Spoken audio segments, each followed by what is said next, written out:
Fasubhanahu wa ta'ala min malikin, maha hebat Allah Ta'ala.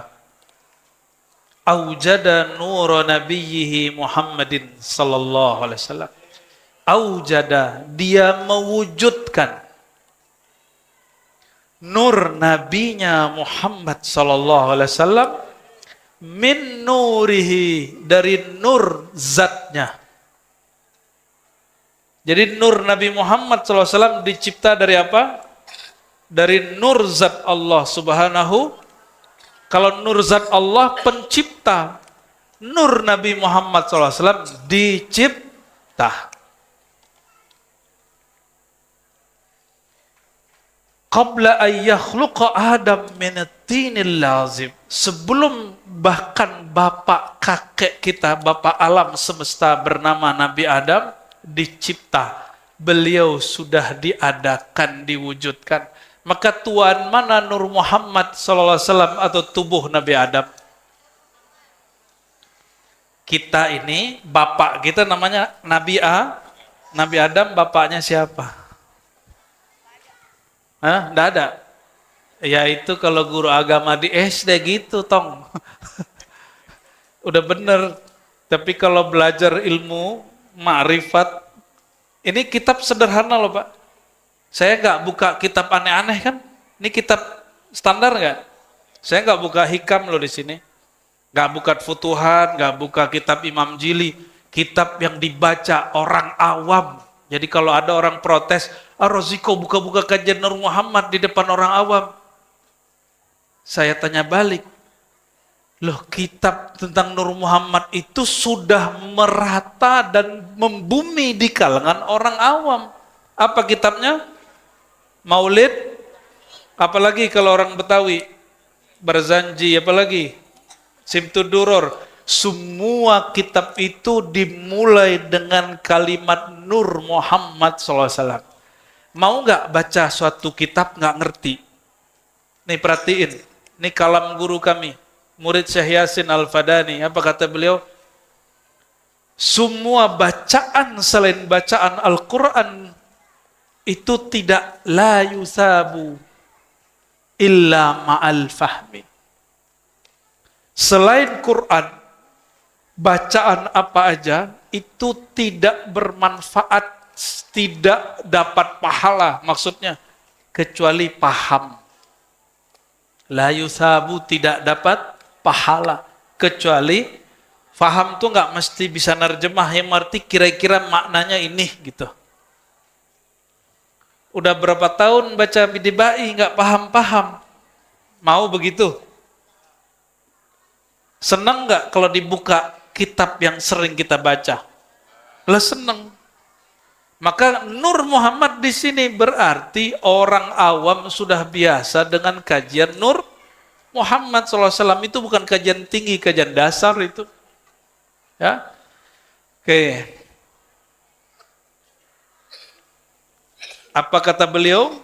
Imam Dibai, maha hebat Allah yang mewujudkan nur nabinya dari nur zatnya sebelum menciptakan Adam dari tanah. Jadi tuan mana? Tuan mana? Kita udah baca Simtiduror, sama isinya. Barzanji, sama isinya. Dardiri, sama isinya. Ada lagi namanya Maulid Al-Bakri, sama isinya. Sama semua isinya. Semua ulama yang nulis tentang sejarah Nabi, manakib Nabi, Maulid Nabi, mereka ittifaq, ijma bahwa nur Sayyidina Muhammad SAW dicipta dari nurullah, dan nurnya Nabi Muhammad SAW adalah makhluk pertama. Makhluk lebih tua dari aras, lebih tua dari surga neraka, lebih tua dari Al-Kursi, lebih tua dari langit dan bumi, apalagi dari Nabi Adam alaihissalam.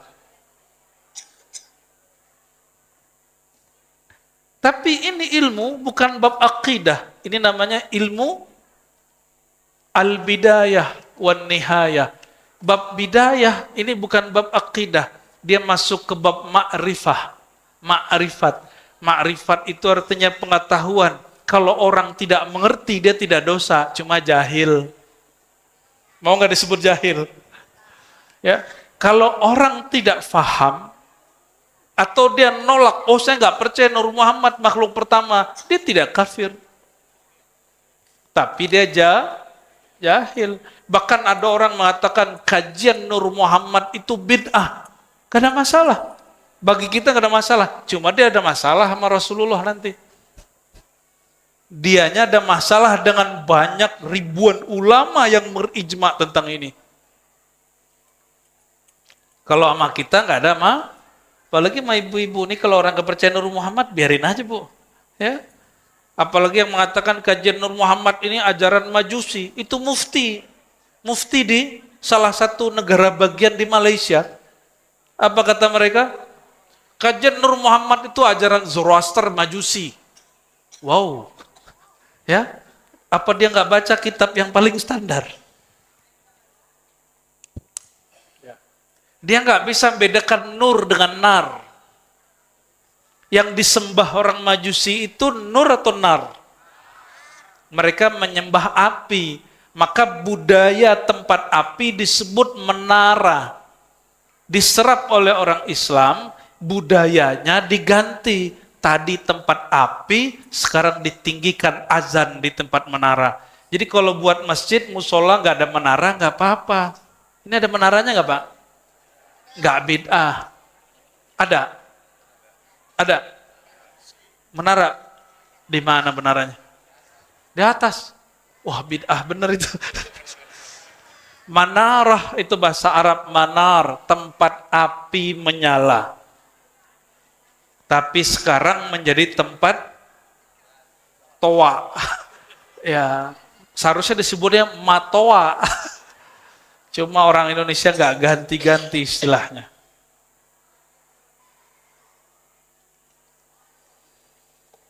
Dari nur Sayyidina Muhammad SAW itulah dicipta seluruh alam. Ini bagian dari alam bukan? Bapak alam nggak? Alam itu apa aja? Tercipta dari tanah, air, api, udara. Ente juara tong. Makan lagi. Udah habis Pak katanya. Itu bukan avatar loh ya. Avatar mungkin terinspirasi dari kajian begitu. Ini unsur alam. Ini unsur yang 4 tercipta dari nur Sayyidina Muhammad sallallahu alaihi wasallam. Nabi Adam dari tanah dari nur. Tuan mana? Maka kalau saya tanya bapaknya kita Nabi Adam, bapaknya Nabi Adam siapa? Masih gak ada aja bocil. Bapaknya Nabi Adam siapa? Nur Muhammad sallallahu alaihi wasallam. Yang lahir di tahun 600-an Masehi itu bernama Sayyidina Muhammad bin Abdullah, itu Muhammadun Rasulullah. Dia adalah zahirnya Nur Muhammad SAW. Jadi Nur Muhammad Nurullah, dia juga yang disebut Muhammad Rasulullah. Dia juga. Di akhirat nama beliau nanti Muhammad Syafi'ullah. Pemberi syafaat yang dapat izin dari Allah. Jadi nanti nama beliau ada tambahannya itu.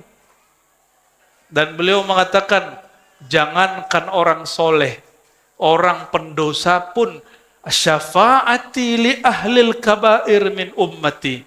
Jangankan orang-orang yang soleh, yang baik, orang pelaku dosa besar, kalau dia percaya kepadaku, dia berhak dapat syafaat bantuanku. Percaya Nabi Muhammad SAW, pegang sampai mati. Mau kita beda faham dengan orang, tersinggungan sama kawan, itu jangan merubah iman kita kepada Nabi Muhammad sallallahu alaihi wasallam, ya. Lalu beliau mengatakan, wa arada fakhrahu 'alal asya wa qala hadza sayyidul anbiya wa ajallul asfiya wa akramul habaib.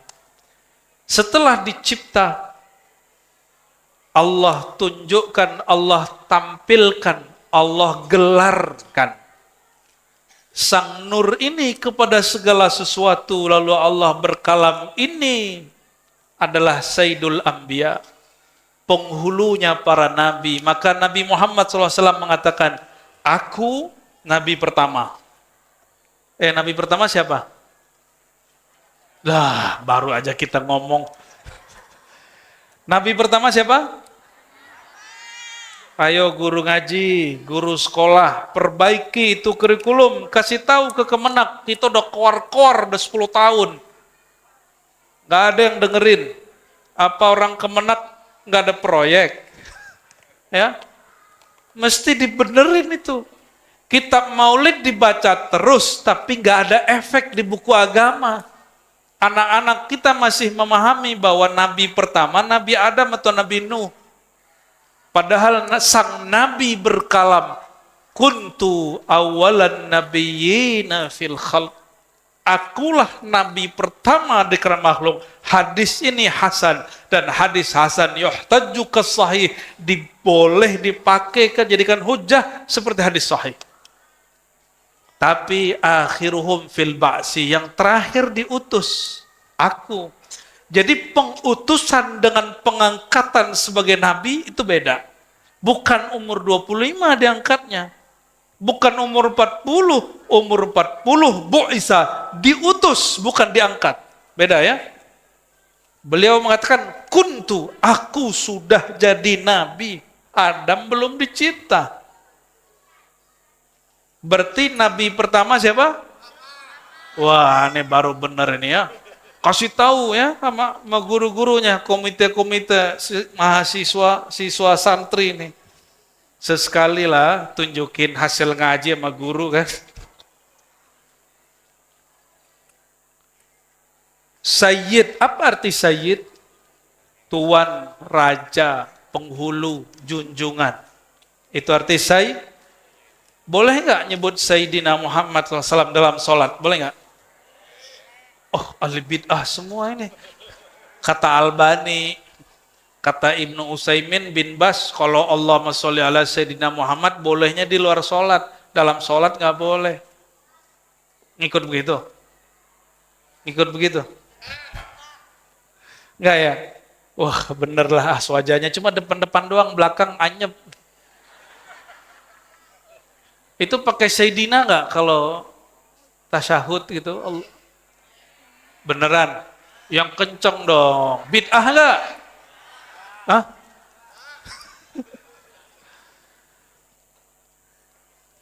Menyebut lafaz Sayyidina, ini kata guru saya, Syekh Taufik Al-Buti, anak Syekh Muhammad Sair Ramadan Al-Buti. Waktu kami ngaji fikih Syafi'i dulu, 2005 atau 2006 ya, kata beliau dulu, kami nanya, ini saya nanya, karena saya syok, ragu, boleh nggak baca Sayyidina Magasina, kan nggak penting bener kan? Tapi bagi kami yang belajar hadis itu penting. Apa jawaban beliau? Engkau baca Sayyidina itu ta'zim, menghormati. Tidak baca Sayyidina itu ittiba, mengikut hadis, dan dua-duanya sahih. Dua-duanya benar. Oh begitu orang kalau ngerti agama. Maka berkalamlah imam-imam terdahulu. Setiap bertambah ilmu seseorang, maka tambah lapang dadanya, semakin sedikit orang salah sama dia. Gimana? Ini katanya masjidnya baru normal nih. Tapi jangan juga menghina orang yang sebelumnya ngaji di sini. Yang beda faham sama kita. Kan mereka juga sedang pencarian. Ya. Wa kullu hizbin bima ladaihim farihun. Ya. Setiap kelompok merasa kelompoknya paling benar. Wa ajallul asfiya, beliaulah orang terpilih paling mulia. Wa akramul habaib, dari semua habib, beliaulah habib yang paling akram. Apa arti akram? Mulia, terjemahan lama. Terjemahan yang tepatnya pemurah. Cium tangan guru boleh nggak? mencium tangan guru, apakah pertanda guru lebih mulia? Menurut kita iya. Mencium sesuatu, apakah sesuatu itu lebih mulia? Bingung ya? Biasa, biar ngaji itu nggak hanya ngelucu-ngelucu doang. Biar ketawa kalau nggak bisa jawab pertanyaan. Jarang-jarang toh. Biasanya pikiran kita, orang yang lebih mulia kita cium tangannya, betul nggak? Atau kita cium dia? Nabi SAW cium Hajar Aswad, mana yang lebih mulia? Hajar Aswad. Tong. Semoga ente jadi ulama nanti ya. Nabi cium Hajar Aswad, mana yang lebih mulia? Nabi tawaf di Ka'bah, mana yang lebih mulia? Beneran nih. Kalau begitu, kita setelah haji umroh yang wajib nggak ziarah? Wajib nggak ziarah? Wajibnya bukan wajib secara syara, tapi wajib secara adab. Secara apa? Yang membuat kita kenal dengan Hajar Aswad siapa? Nabi Muhammad SAW. Yang bikin kita kenal bahwa haji umroh itu adalah ibadah siapa? Nabi Muhammad SAW. Ya. Itulah makna ajallul asfiya wa akramul habaib. Sebaik-baik makhluk. Nah, perhatiin. Setinggi apapun umat Islam memuji Nabi Muhammad SAW, hanya sebatas afdalul khalqi. Makhluk paling tinggi, bukan sebagai Tuhan. Kalau tadi pembukaan tadi, bacaannya, refnya, burdah ya. Maulaya sholli wa sallim daiman. Terus, ala khairil khalqi kullihim, ya Allah, sampaikan salawat engkau, salam engkau kepada makhluk paling sempurna, paling mulia. Jadi setinggi apapun umat Islam muji Nabi Muhammad SAW, hanya batas makhluk. Kita tidak pernah menuhankan Nabi Muhammad SAW. Maka saya mau tanya, muji Nabi Muhammad SAW di kitab ini berlebihan atau standar? Yang disebut berlebihan itu apa? Jadi kenapa orang tidak mau baca maulid? Nggak mau baca Barzanji, nggak mau baca Dibai, nggak mau baca Sibtuduror dan kawan-kawannya. Alasan ustadz-ustadznya apa? Itu pujian terhadap Nabi Muhammad di dalamnya berlebihan. Memberi dia sifat-sifat ketuhanan. Adakah yang meyakini Nabi Muhammad SAW punya sifat ketuhanan? Ada nggak? Ada. Letong, ente lagi. Yang ada, Tuhan Allah SWT ngasih namanya ke Nabi Muhammad SAW. Itu yang ada. Coba. Allah namanya Rahman, Rahim. Di Quran Allah sebut gak Nabi Muhammad Rahim? Ada? Ada. Gak ada apa gak tahu? Aduh, ketinggian nih ngajinya ya. Surat Taubah tahu gak? Surat Taubat, nanti cari di rumah 2 ayat terakhir. Bahwa Nabi Muhammad SAW itu disebut Rahim. Nabi Muhammad dikasih nama oleh Allah dengan namanya. Bismillahirrahmanirrahim. Allah sebut di Quran tentang Nabi Muhammad, wabil mu'minina raufur rahim. Nabi Muhammad itu terhadap orang beriman. Ini orang beriman bukan? Nabi Rauf, sangat kasih. Nabi Rahim, sangat sayang. Nabi sayang sama kita semua. Maka Nabi sedih kalau ngeliat umatnya tengkar. Ini orang tua, Nabi itu orang tua rohani. Orang tua ngeliat anaknya tengkar, seneng gak? Ada yang seneng? Ada yang senang kalau anaknya tengkar? Nah, kalau ingin membuat Rasulullah SAW ridho, jangan suka bertengkar, mau bab nasab kayak, mau bab politik kayak. Ini di Bekasi, Bekasi kota apa kabupaten nih? Kota, berapa yang maju? Tiga. Tiga ya? Itu ada nggak di Quran tentang pilkada? Kan nggak ada. Berarti kalau beda coblosan, bukan beda iman toh? Bener nggak? Ini nggak ada titipan Pak. Cuma ini titipan dari kolbu saya. Jangan sampai beda politik menganggap orang beda cukuplah 2016, 2019 kita diadu domba oleh politikus yang sudah jadi tikus-tikus itu.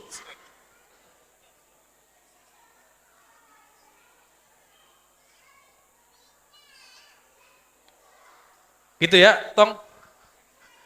Tadi ente salah yang mana ya?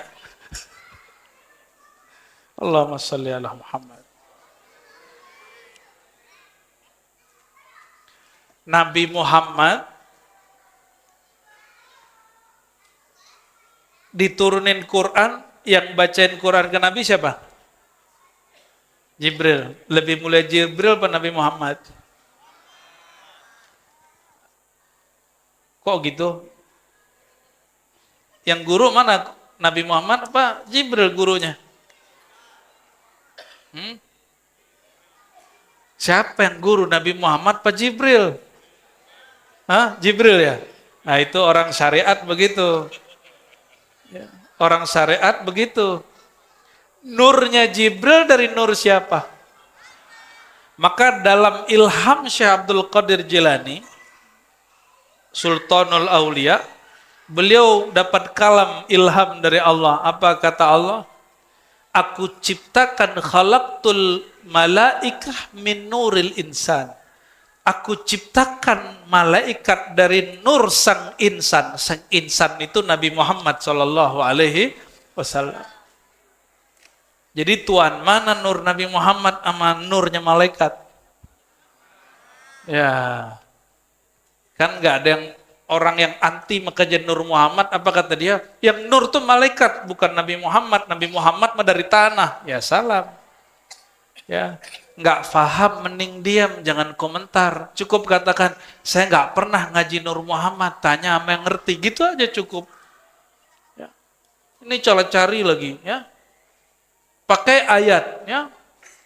Inni khaliqun basaran mintin, aku ciptakan manusia dari tanah, surat Shad. Loh dia kan baru baca depannya, kan ada ayat berikutnya. Setelah si tubuh sempurna, nafakhtu fihi min ruhi, aku hembuskan kepadanya rohku. Itu apa? Berarti sudah ada roh sebelum tubuh. Ruh itu namanya Ahmad. Ulama kita yang ahli-ahli marifat sebut itu namanya bukan Ahad. Masa Allah masuk ke tubuh? Kan ada yang meyakini Allah menghembuskan ruhnya, kebayang sama dia Allah menghembuskan zatnya. Waduh ngeri kali nih, yang nanya emak-emak. Ustadz, Allah kan menghembuskan ruh, berarti ada zat Allah dong dalam badan kita. Ya salam. Jadi Tuhan deh emak-emak. Ntar lagi jadi ngelewatin Nabi, jadi Tuhan.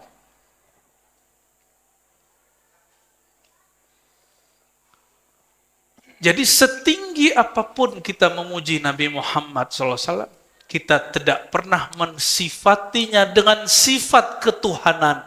Yang ada Tuhan pencipta alam semesta, memberi namanya dengan namanya, bukan berarti Allah menjadikan Nabi Muhammad sebagai Tuhan.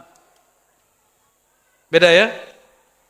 Itu yang disebut dalam hadis, takhallaqu bi akhlaqillah. Ini hadis tidak sahih menurut ahli hadis, tapi sahih menurut ahli rohani.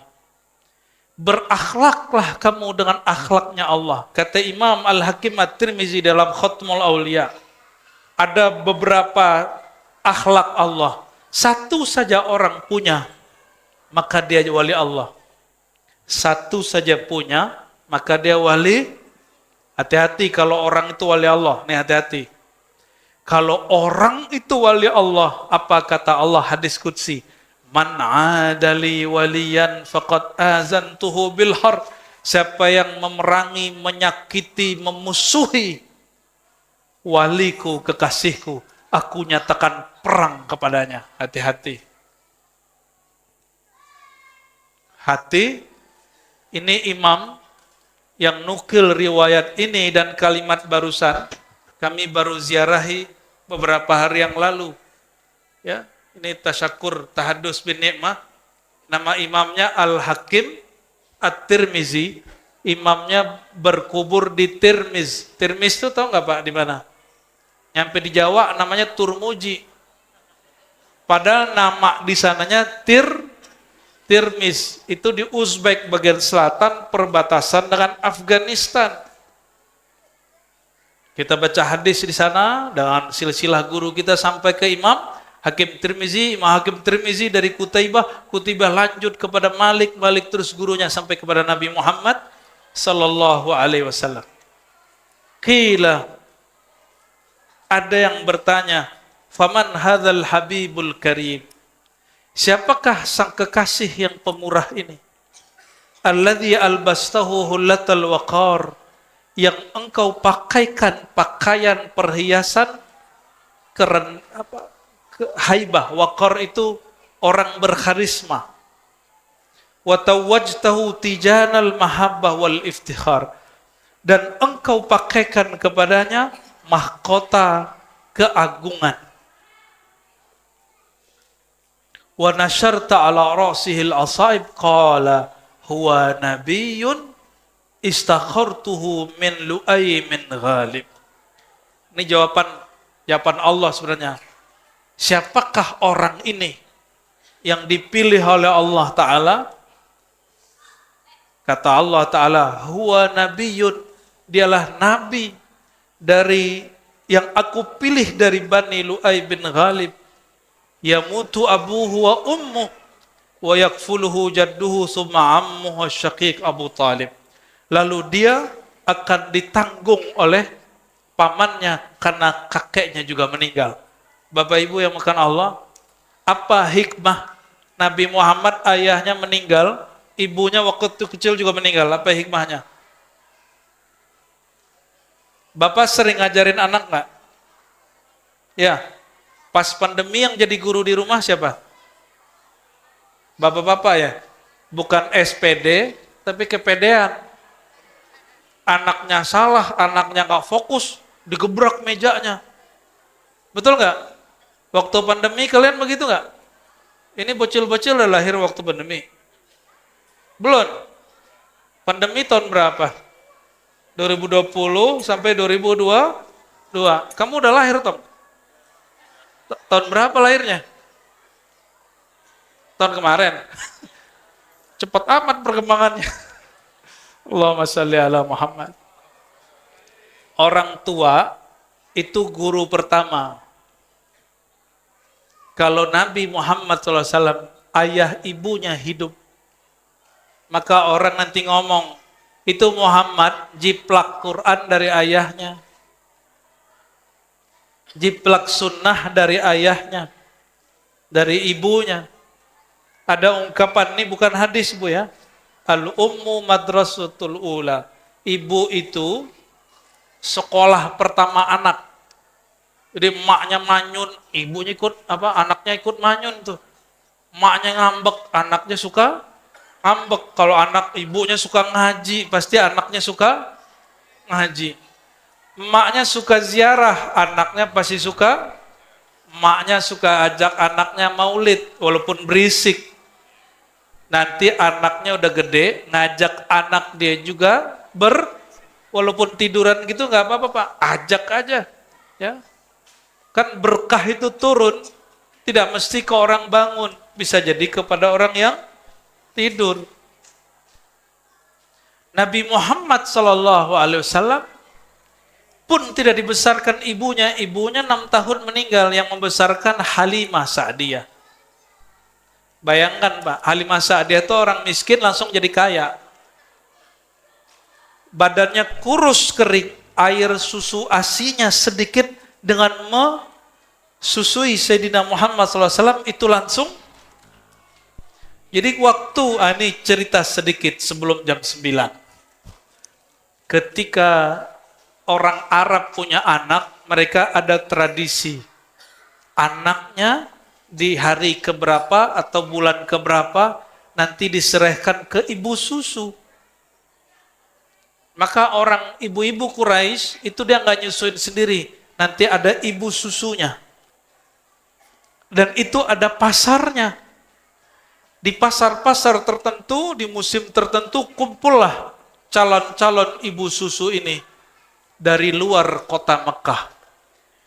Ngumpul itu dah. Ini bayi namanya Muhammad bin Abdullah, dibawa oleh ayahandanya, oleh kakeknya, Abdul Muttalib, ke ibu-ibu yang gemuk-gemuk. Ada yang gemuk nih. Ini kayaknya susunya banyak nih. Kasih. Semua ibu lupa. Dia nggak baca basmalah, langsung plak. Nggak mau beliau. Langsung nangis. Ada lagi, udah nggak baca bismillah, si mak-mak nyusuin ke kiri. Itu juga sang Muhammad kecil nggak mau. Udah sore, udah nggak ada yang bisa, nggak ada yang mau.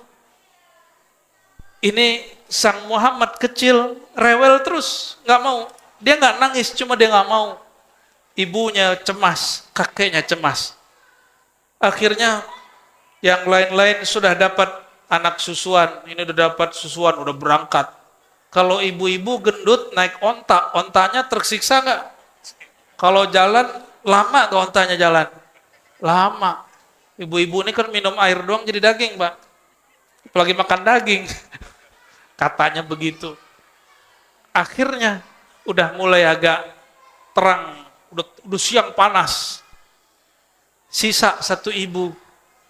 Kata Abdul Muttalib, kita coba aja. Cuma kurus. Emang kurus nggak ada airnya? Dicobain. Ini ibu namanya Halimah. Saat dia ambil itu anak, dia putar ke dadanya bagian kanan, dibaca Bismillah. Langsung itu sang Muhammad kecil mau. Dan Halimah ini dhaifah, perempuan lemah. Biasanya ibu-ibu kalau dinyusuin ngantuk nggak, Bu? Ngantuk nggak? Capek, ngantuk, tidur, bener nggak? Yang pernah nyusuin, yang mohon maaf kalau belum pernah. Ini dia nyusuin bukan malah capek, bukan ngantuk, tapi malah bingung, loh kok air susuku deras. Ini pertama kali urusan persusuan deras sama Nabi Muhammad SAW. Nanti pas hijrah satu lagi, Pak. Domba kurus dibuang sama yang punya, namanya Ummu Ma'bad, Nabi urut-urut keluar susunya. Ada yang begitu nggak sini? Kalau ada, saya mau berguru Akhirnya Halimah Sa'diyah bawa Sayyidina Muhammad SAW dan upahnya sekaligus. Tadi gimana? Ibu-ibu yang gendut-gendut gimana? Naik onta, ontanya pasti seok-seok tuh. Sama Halimah duluan mana jalannya? Halimah langsung nyampe langsung di Bani Sa'ad. Orang belum nyampe, dia sudah nyampe. Jangankan Halimah Sa'diyah, menurut Bapak Ibu nih, yang menerbangkan Nabi Muhammad tuh buruk atau buruk terbang karena Nabi Muhammad? Mana yang benar? Kalau cerita yang kita dengar kan buruk nerbangin Nabi Muhammad SAW. Tapi udah dapat riwayat belum? Ini riwayat penutup yang semua baca. Sayyidina Jibril, waktu Nabi Muhammad SAW mau naik, itu negur buruk. Buruk ini bisa diajak ngobrol. Apa kata Sayyidina Jibril? Buruk, kamu tahu nggak? Sepanjang ini engkau bertugas ditunggangi membawa para nabi, ini nabi paling mulia yang karenanya engkau ada. Itu buruk yang tadinya nggak ngerti, itu langsung keringetan, menggigil dia. Orang menggigil bisa nyetir nggak? Bisa terbang nggak tuh burung? Maka Nabi SAW naik, Nabi sayang, Nabi elus, mengalirlah nurnya kepada buruk, baru itu bisa terbang. Sallallahu alaihi. Nur itu nur kasih sayang. Maka Nabi ke binatang disayang sama dia. Ya, yang kurang kasih sayang sama binatang, apalagi sama orang dekat, saudara, itu orang yang kurang nurnya. Semoga yang berhadir ini orang yang nurnya melimpah. Ya, kalau nur kita kurang, kita sering-sering bikin majelis mau, semoga nur melimpah di kolbu, melimpah setiap malam, dan Allah besarkan wadah di kolbu kita, dan Allah banyakkan nurullah mengalir dalam kita. Amin ya rabbal alamin.